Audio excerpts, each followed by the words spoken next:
Okay, I will be honest and say that I have been delaying doing this week's transformational forecast because it's been such a tender kind of a day that I thought, how can I do this without like weeping?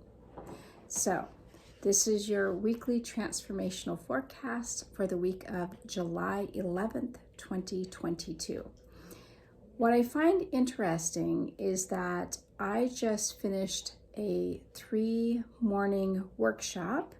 It was a virtual, live on Zoom workshop teaching students how to access their own Akashic records. And in doing so, I'm constantly up in these ethers, working in the records, working with clients, which I love to do, coming back down to earth, being functional, etc. And I felt really blissful when the class was over on Sunday, yesterday. And then I went to a friend had a women's retreat back in May. And so we were regathering at her place, and that was also really lovely. So I was really surprised when I woke up and felt just super tender, like there was just a lot of grief, a lot of emotion coming up. So I thought I would tune into that to understand what's going on. Oh, that's my dog.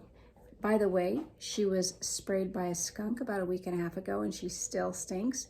So this is the first time she's come into my office. But yeah, let's get back to the tenderness. So what I'm experiencing is this deep, unresolved, I'll call it, grief, but it also feels that there's sort of this almost like a suppressed sadness that is kind of blanketing our energy field right now. So I'm not saying that any beings are doing this, but it does feel like not just my own personal, deep unresolved grief and sadness and loss or abandonment or whatever's going on, but that again, we're really collectively hitting these intense energies within each of us.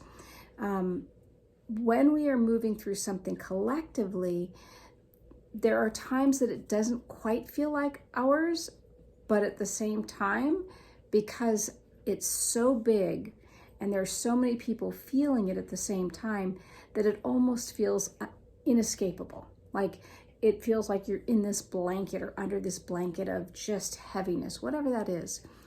The same is true, let's say, when things are really sparking and moving and we're really just growing phenomenally. Let's say there'll be just this surge in our energy field and it's like, wow, we're being lifted by the collective, right? But this week in particular is a little bit heavier relative to the past several months, actually. So wanted to really address that. For me personally, I'm just keeping things as simple and as sweet and as, I would say, tender as possible. In other words, I was going to expect of myself to do this, to do that, to the other, because I've been so busy for the past few weeks that I had all kinds of things planned for this week that, were trying to catch me up, so to speak. And just the heaviness was hard for me to make those things happen. But what I did find was going out into the garden and pulling weeds and watering plants and doing some raking and pulling out, dead grasses over in other areas of my yard was really nourishing. Having time with nature is always rejuvenating in some way if you can slow down enough to let yourself do that. The other thing I did was called a friend on my way to the office, right? So call a friend, connect with someone. And then the other is I have been listening to really soothing music, and for me, it's spiritual music. So whatever works for you today, it's Deva Premal's work, and so just put a little playlist on iTunes listening to that. As well, to be gentle in terms of diet. So in other words, rather than me forcing myself to eat certain things or not eat certain things, which I don't normally do, but I eat pretty well. I thought, I'm just gonna just soften whatever's there to eat what feels like I want to eat, to just really soften around everything today. So if you're feeling tender too, I hold space for you. We are just in this place together. If you're not, if you could just hold space for all of us who are kind of like, "Wah!" That would be lovely. And until next week, do what you can to be tender with yourself.